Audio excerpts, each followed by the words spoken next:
जय हिंद दोस्तों, बहुत बहुत स्वागत है हमारे YouTube चैनल पर। दोस्तों, रोटी कपड़ा और मकान ये तो हमारी बेसिक नेसेसिटी थी ही, लेकिन आज की तारीख में एक व्हीकल होना भी हमारी नेसेसिटी बन चुकी है। चाहे इसके अंदर कार हो, बाइक हो, ट्रक हो, ट्रैक्टर हो, किसी भी तरह का कोई व्हीकल है दोस्तों, तो इस वीडियो के अंदर हम आपको बताने वाले हैं। अगर आप कोई व्हीकल लेने वाले हैं तो ये व्हीकल आपको अपने नाम से लेना है या अपनी फर्म या कंपनी के नाम से लेना है, कहाँ पर आपको ज़्यादा बेनिफिट होने वाला है। दोस्तों, अगर आप अपने नाम से लेते हैं तो इसका मतलब ये है कि आप एक प्रोप्राइटरशिप फर्म है। चाहे आप अपने नाम लीजिए या फर्म के नाम लीजिए, ज़्यादा मैटर नहीं करता है। इसके अलावा आपको पता होगा इनकम टैक्स के अंदर बहुत सारे ऐसे स्टेटस होते हैं, जैसे कि कंपनी के अंदर पब्लिक लिमिटेड, प्राइवेट लिमिटेड या 1% कंपनी हो जाता है। इसके बाद में AOP BOI होता है। इसके बाद में पार्टनरशिप फर्म होती है। इसके बाद में LLP होता है और भी बहुत सारे दोस्तों HUF हो सकता है। काफ़ी सारे स्टेटस होते हैं। तो आपको ये जो व्हीकल लेना है ये किसके नाम से लेने में ज़्यादा बेनिफिट होने वाला है, इसके बारे में हम इस वीडियो में डिस्कस करेंगे, ताकि इनकम टैक्स और GST में आपको ज़्यादा से ज़्यादा बेनिफिट हो पाए।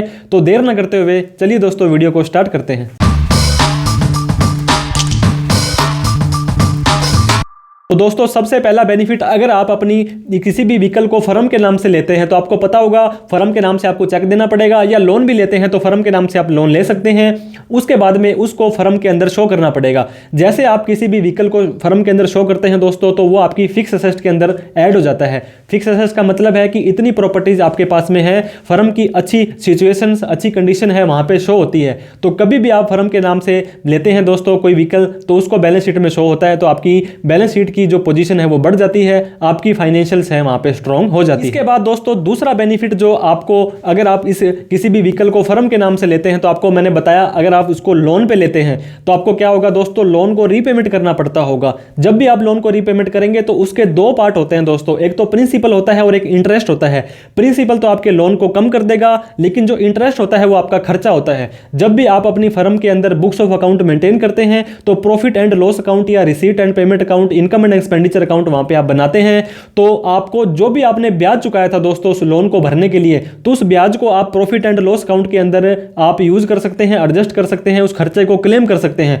ताकि आपका जो ज्यादा प्रॉफिट हो रहा हो दोस्तों, नेट प्रॉफिट के बाद में जो ग्रोस प्रॉफिट आएगा, उस ग्रोस प्रॉफिट से जब आप इस इंटरेस्ट को क्लेम कर लेंगे तो आपका बट ऑब्वियस सी बात है नेट प्रॉफिट हो जाएगा। लेकिन एक बात आपको ध्यान देनी है, सारी की सारी कंडीशनों में जो आगे भी हम डिस्कस करेंगे, कि आपको अगर कल को ये प्रूफ करना पड़ा, जस्टिफाई करना पड़ा, जो ये हमने व्हीकल लिया था इसका बिजनेस में उपयोग हो रहा है, इसका यूज हो रहा है। ऐसा नहीं है कि कोई ऐसा व्हीकल ले लिया जो आप पर्सनल यूज ही कर रहे हो और उसको भी बिजनेस के अंदर क्लेम कर रहे हो, तो इनकम टैक्स का सेक्शन आपको ये खर्चा डिसअलाउ कर सकता है। लेकिन अगर आप यहाँ पे जस्टिफाई कर देते हैं कि हमने तो इसको, जो इस व्हीकल को यूज बिजनेस पर्पज के लिए किया है और उसको लोन पे लिया था, उस लोन के ऊपर जो भी ब्याज चुकाएंगे दोस्तों, उस ब्याज को प्रॉफिट एंड लॉस अकाउंट के अंदर क्लेम कर सकते हैं। इसके बाद आपको पता होगा दोस्तों, नेक्स्ट बेनिफिट जो होता है, आप जितना बड़ा व्हीकल होगा उतना ही ज्यादा इंश्योरेंस का खर्चा होता है। अगर आप व्हीकल को स्टार्टिंग में लेते हैं तो 5 साल के लिए लगभग बहुत सारी कंपनीज आपको इंश्योरेंस दे देती है, लेकिन वो खर्चा 1 साल का नहीं होता है, 5 साल का होता है, तो उसकी भी अकाउंटिंग आपको प्रॉपर करनी है।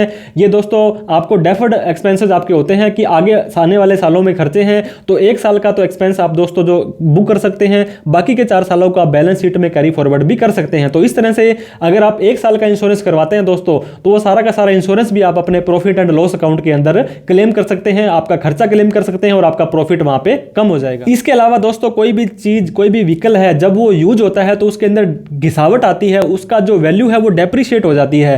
तो इनकम टैक्स के सेक्शन के अंदर डेप्रिशिएशन का प्रोविजन भी है दोस्तों, कि अगर उस वैल्यू की, उस जो व्हीकल की दोस्तों वैल्यू कम होती है, डेप्रिशिएट होता है, तो उसका जो एक सर्टेन परसेंटेज होता है, मोस्ट ऑफ द केसेस में 15% होता है, व्हीकल के केस में थोड़ा सा ज्यादा भी हो सकता है ये, तो उस डेप्रिशिएशन का भी आप क्लेम ले सकते हैं। फॉर एग्जाम्पल, आपने कोई 10 लाख रुपए की दोस्तों कार खरीदी थी, उसका इंटरेस्ट का तो आप क्लेम ले रहे हैं, उसके इंश्योरेंस का भी क्लेम ले रहे हैं, लेकिन इनकम टैक्स बोलता है कि वो 10 लाख रुपए वाली कार 15% घटने के बाद में 8.5 लाख रुपए की आपकी एक साल के लास्ट में रह जाती है। तो जो ये डेप्रिसिएशन है दोस्तों 15%, जो कि 1.5 लाख रुपए होता है, इस 1.5 लाख रुपए को भी आप प्रॉफिट एंड लॉस अकाउंट के अंदर यूज कर सकते हैं, क्लेम कर सकते हैं, और आपका खर्चा जो है ज्यादा कर सकते हैं और आपका प्रॉफिट कम हो सकता है। लेकिन फिर से मैं दोस्तों आपको बताना चाहूंगा, पर्सनल और बिजनेस यूज को आपको जस्टिफाई करना पड़ेगा। बहुत सारे लोग तो ऐसे भी करते हैं कि आपका जो ये खर्चा हुआ है आधा आप बिजनेस के लिए यूज में दिखा सकते हैं और आधा आप पर्सनल यूज में दिखा सकते हैं। तो इस केस में आपको डेप्रिसिएशन भी आधा मिलेगा, आधा डेप्रिसिएशन आप प्रॉफिट एंड लॉस अकाउंट में डाल सकते हैं और आधा डेप्रिसिएशन दोस्तों आप कैपिटल अकाउंट में डाल सकते हैं। तो इस तरह से डेप्रिसिएशन का यूज भी दोस्तों, इसका क्लेम भी आप प्रॉफिट एंड लॉस अकाउंट में कर सकते हैं। अब दोस्तों एक बहुत ज्यादा बड़ा इंपॉर्टेंट बेनिफिट आपको मैं बताने वाला हूं जीएसटी के अंदर, जो जीएसटी का इनपुट होता है। जीएसटी का इनपुट का मतलब यह है, आपको पता होगा मोस्ट ऑफ द व्हीकल के अंदर 18 या 28% का ही जीएसटी रेट दोस्तों लगता है और कुछ व्हीकल के अंदर तो जीएसटी के बाद में सेस भी लग जाता है। फॉर एग्जांपल अगर आपने 25 से 30 लाख रुपए की कोई भी व्हीकल खरीदना है तो 5, 7, 8 लाख रुपए तक उसके अंदर जीएसटी लग जाता है। तो क्या हम इस जीएसटी को भी क्लेम ले सकते हैं? तो दोस्तों एक बात तो मैं आपको बताना चाहूंगा, इस जीएसटी का रिफंड संभव नहीं होता है। रिफंड का मतलब क्या होता है कि इस जीएसटी को आप अपने अकाउंट में, खाते में मंगवा सकते हो, नहीं, ये तो बिल्कुल संभव नहीं है। लेकिन फिर क्या हम इस जीएसटी को इनपुट के रूप में यूज कर सकते हैं? दोस्तों अगर आप जीएसटी के अंदर रजिस्टर्ड हैं, अगर आप जीएसटी के अंदर रजिस्टर्ड हैं और आप आउटवर्ड टैक्सवर्ड सप्लाई जो होती है आपकी, उसको देने के लिए उस व्हीकल को खरीद के लाते हो। अब फॉर एग्जांपल अगर आपका कोई कंस्ट्रक्शन का काम है और जेसीबी आपको वहां पे चाहिए होती है दोस्तों, तो उस आपको पता होगा जेसीबी के बिना आप अपनी सर्विसेज नहीं दे पाएंगे और उस जेसीबी से जो भी दोस्तों सर्विस देंगे उसके ऊपर आप 18% जीएसटी ऑलरेडी दे रहे हैं। तो गवर्नमेंट बोलती है उस जेसीबी के ऊपर जो जीएसटी लगा है आपका, उसका इनपुट आपको मिल जाएगा। जब आप कोई भी सर्विस देंगे उसमें जीएसटी ना भर के आप जो जेसीबी में आप जीएसटी भर चुके हो तो उसका इनपुट आप ले सकते हैं। तो मोस्ट ऑफ द केसेस में दोस्तों कार, बाइक या कोई भी पर्सनल व्हीकल है आपका, उसका इनपुट आपको नहीं मिलता है। कोई ट्रक हो गया, कोई आपकी जेसीबी होगी, डंपर टिपर हो गया, और उनको यूज आप कर रहे हैं सर्विसेज को देने के लिए और जीएसटी भर रहे हैं, तो जीएसटी भरने की बजाय आप उस इनपुट को यूज कर सकते हैं। ये भी आपका जीएसटी के अंदर, अगर आप बुक्स ऑफ अकाउंट फर्म के नाम से कोई भी कमर्शियल व्हीकल खरीदते हैं तो ये आपका बहुत बड़ा बेनिफिट दोस्तों यहाँ पे हो जाएगा।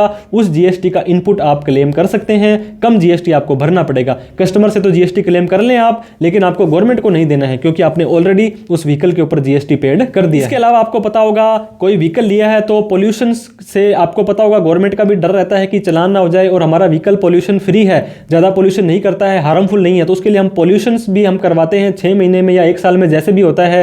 रिपेयर एंड मेंटेनेंस होता है दोस्तों, अगर हमारी गाड़ी का कुछ नुकसान हो जाता है तो उसको रिपेयर कराने के लिए कुछ खर्चा लगता है। इन सभी खर्चों को भी हम प्रॉफिट एंड लॉस अकाउंट के अंदर क्लेम कर सकते हैं। हमारा खर्चा जो है दोस्तों ज्यादा हो जाएगा, हमारा प्रॉफिट कम होगा, प्रॉफिट कम होगा तो हमारा टैक्स भी कम हो जाएगा।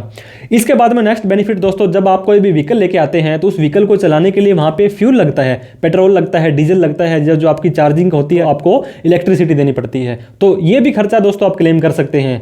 तो इस तरह से दोस्तों काफी सारे खर्चे हैं जो इस गाड़ी से रिलेटेड है, उनको आप claim profit and loss account के अंदर कर सकते हैं। तो आपको दोस्तों व्हीकल लेते समय ये बात का जरूर ध्यान देना है, अगर आप किसी भी फर्म के नाम में, जैसे कि मैंने बताया पार्टनरशिप फर्म, एलएलपी कंपनी, या आपके अलावा प्रोप्राइटरशिप के अलावा कोई भी आप फर्म के नाम से दोस्तों ये व्हीकल ले रहे हैं तो उसका नाम आरसी पे आना चाहिए। अगर आप प्रोप्राइटरशिप है दोस्तों तो आप अपने नाम से भी ले सकते हैं, फिर जरूरी नहीं है कि आपको अपनी फर्म के नाम से लेना है। अगर आपका नाम रामलाल है और आपकी कंपनी का नाम राम एंड कंपनी है तो दोस्तों आप एक प्रोप्राइटरशिप फर्म है, आप रामलाल के नाम से भी अगर व्हीकल खरीदते हैं तो उसका भी सारा का सारा क्लेम, जो हमने खर्चे अभी डिस्कस किए थे, वो सारे के सारे खर्चे आप अपनी प्रोप्राइटरशिप के अंदर भी बुक कर सकते हैं, प्रोवाइडेड दैट कि दोस्तों आपको ये प्रूफ करना पड़ा, तो आप प्रूफ करना पड़ेगा आपको कि आपने इस व्हीकल का यूज बिजनेस पर्पज के लिए किया था।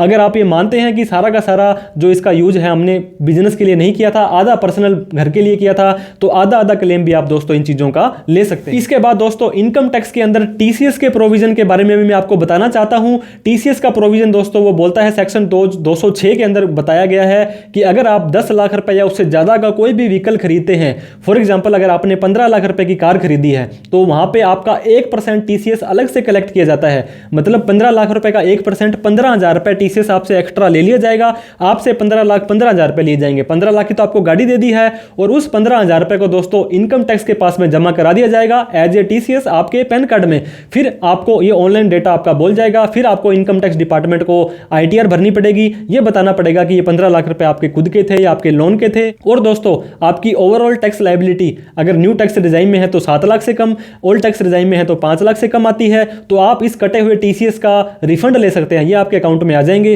अगर आपका वहां पे कोई टैक्स बनता है है दोस्तों, तब भी आप इसको एज ए टैक्स इस टीसीएस को यूज कर सकते हैं। तो दोस्तों जो भी हमने खर्चे डिस्कस किए थे उनको क्लेम कैसे करना पड़ेगा आपको पता होगा। अगर आप बिजनेस कर रहे हैं तभी तो इसका खर्चों का क्लेम लेंगे आप, और बिजनेस कर रहे हैं और आपकी टर्नओवर जो सेल है दोस्तों 1 करोड़ से ज्यादा चली जाती है, या आप सर्विस दे रहे हैं और आपकी जो रिसीट है वो 50 लाख से ज्यादा चली जाती है, तो आपको किसी चार्टर्ड अकाउंटेंट से आपकी टैक्स ऑडिट करवानी पड़ती है। उसके बाद में ही दोस्तों आपको ये ITR 3 भरनी पड़ती है। तो इसके अंदर जो भी खर्चे होंगे उसका प्रूफ रखिए, बिल रखिए, और इसका आप क्लेम है जो खर्चों का ITR 3 के अंदर ले सकते हैं। इसके अलावा दोस्तों अगर आपके ऊपर टैक्स ऑडिट एप्लीकेबल नहीं होती है, ITR 4 भरते हैं, परजम्पटिव टैक्सेशन के अंदर अपनी सेल का कुछ सर्टेन परसेंटेज नेट प्रॉफिट दिखाते हैं। फॉर एग्जांपल अगर आपकी 60 लाख रुपए सेल है और उसका 8% दोस्तों 8 × 48 4,80,000 रुपए नेट प्रॉफिट आप दिखा देते हैं, तो आपको टैक्स तो लगेगा नहीं। लेकिन परजम्पटिव टैक्सेशन में ये माना जाएगा दोस्तों, ये जो भी खर्चे थे दोस्तों इंटरेस्ट के, आपके फ्यूल के, आपके रिपेयर मेंटेनेंस के, पोल्यूशन के, ये सारे के सारे खर्चे जो हैं आपके ऑलरेडी क्लेम हो चुके हैं। तो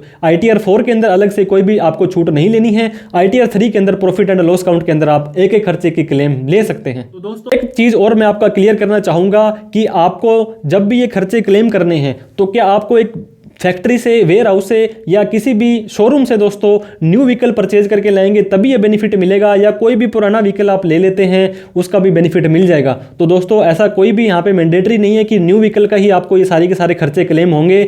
आप अगर ओल्ड किसी भी व्हीकल को लेकर के आते हैं तो उसका भी बेनिफिट मिल जाएगा, लेकिन मेक श्योर दोस्तों उसकी ओनरशिप का कुछ ना कुछ प्रूफ तो हो। किसी और पर्सन के नाम बोल रही है तो उसका डेप्रिसिएशन आप कैसे ले सकते हैं? तो या तो आप उसको अपने नाम करवा लीजिए, या ऐसा कुछ फॉर्म होता है दोस्तों 29 नंबर 30 नंबर फॉर्म वगैरह आप साइन करवा लीजिए, ताकि ये लगे कि इसके एक्चुअल ओनरशिप आपके पास ही है। तब आप इन खर्चों का क्लेम लेंगे तो आपको ज्यादा दिक्कतों का सामना नहीं करना पड़ेगा। एक चीज मैंने दोस्तों आपको ऑलरेडी बता दी है कि इस व्हीकल का खर्चा, जो भी खर्चे थे वो तभी क्लेम आप कर पाएंगे जब आप इस चीज को प्रूफ कर पाए, जस्टिफाई कर पाए कि इस व्हीकल का यूज हमने बिजनेस पर्पज के लिए किया है। अदरवाइज दोस्तों अगर आपका आधा बिजनेस पर्पज के लिए हो रहा है, आधा पर्सनल यूज के लिए हो रहा है, तो आप प्रपोर्शनेट खर्चों का भी क्लेम कर सकते हैं। मैंने आपको डेप्रिसिएशन में एग्जांपल दिया था कि आधा आप प्रॉफिट एंड लॉस अकाउंट में बुक कर सकते हैं, और इसके अलावा जो आधा है आप कैपिटल अकाउंट में भी बुक कर सकते हैं। इसके बाद में नेक्स्ट क्वेश्चन दोस्तों, ऐसा कोई भी व्हीकल है जो आपने ले तो लिया था पहले, और लेकिन अब आपको ध्यान में आ रहा है कि हमने तो ये सारा खर्चा क्लेम नहीं किया, इनका बेनिफिट नहीं लिया। तो दोस्तों जागो तभी सवेरा, अभी भी आप इन सभी के सभी खर्चों को क्लेम कर सकते हैं। आपको क्या करना पड़ेगा, एक जर्नल एंट्री अपने बुक्स ऑफ अकाउंट में डाल सकते हैं। आप अपने अकाउंटेंट, टैक्स प्रोफेशनल को, चार्टर्ड अकाउंटेंट को आप अप्रोच कर सकते हैं, वो आपको बता देंगे कि ये एंट्री कैसे डलेगी। दोस्तों कोई भी व्हीकल आपने इंसर्ट करना है बुक्स ऑफ अकाउंट के अंदर, तो वो व्हीकल अकाउंट डेबिट हो जाएगा और आपकी कैपिटल अकाउंट क्रेडिट हो जाएगी, या आपने वो लोन पे ले रखा था तो लोन अकाउंट क्रेडिट हो जाएगा। तो उतने रुपए की व्हीकल और उतने रुपए की कैपिटल या लोन आपका बराबर में बोल गया है। आप दोस्तों सारे के सारे खर्चों को इजीली क्लेम कर सकते हैं। मेक श्योर बिजनेस पर्पज के लिए आपका यूज होना चाहिए, और सारे के सारे खर्चों का आपका क्लेम बिल है वो आपके पास में होना चाहिए। और दोस्तों जीएसटी के अंदर सिर्फ और सिर्फ एक बेनिफिट मैंने आपको बताया, जीएसटी का जो इनपुट है वो आपका मिल जाएगा। जीएसटी दोस्तों ये आपके बैंक अकाउंट में कभी भी नहीं आता है। अगर आप उसको बिजनेस पर्पज के लिए यूज कर रहे हैं, उसके बिना आपका बिजनेस नहीं चल पाता है। आउटवर्ड टैक्सेबल सप्लाई, अगर आप जीएसटी भरने के लिए आप उस व्हीकल को यूज करते हैं, तो जो जीएसटी भरना होगा उसकी बजाय आप जो उस परचेज किए हुए व्हीकल पे जो जीएसटी भर चुके हो उसका इनपुट आप जब तक खत्म नहीं होता है वो आप ले सकते हैं, उसके बाद में आपको जीएसटी भरना पड़ेगा। तो इस तरह से दोस्तों आप अगर किसी भी व्हीकल को फर्म के नाम से लेते हैं तो आपको ज्यादा बेनिफिट होने वाला है। अगर आप एक सैलरीड एम्प्लॉयड हैं, मतलब आपका कोई बिजनेस ही नहीं है, तो दोस्तों आपको अपने नाम से ही लेना पड़ेगा और आपको कोई भी बेनिफिट यहाँ पे नहीं मिलने वाला है। इसके अलावा जो भी बिजनेस पर्सन है वो मेक श्योर करें आप अपनी जो इस व्हीकल को फर्म के नाम से लें और ज्यादा से ज्यादा बेनिफिट आप ले पाए। ऐसा कोई भी बेनिफिट दोस्तों जो हमारा डिस्कस करने से रह गया हो, हमसे डिस्कस ना हुआ हो, तो आप हमें कमेंट करके जरूर बताएं। ये वीडियो अच्छी लगी है तो दोस्तों लाइक करें, इस वीडियो को उन सभी लोगों में शेयर करें जो बिजनेसमैन हैं, जो व्हीकल का यूज करते हैं लेकिन उन्हें अभी तक इन चीजों के बारे में नहीं पता था, या जो व्हीकल लेने वाले हैं और वो भी कंफ्यूज हैं कि किसके नाम से हमें ये व्हीकल लेना चाहिए, ताकि उनका भी मैक्सिमम बेनिफिट हो सके। अभी तक हमें सब्सक्राइब नहीं किया तो प्लीज कर लें दोस्तों, क्योंकि इस तरह की इंफॉर्मेटिव वीडियो हम आपके लिए लाते रहते हैं और सब्सक्राइब करने से हमारा हौसला बढ़ जाता है, आपका कोई भी पैसा नहीं लगता है। तो thank you for watching this video. जय हिंद, जय भारत।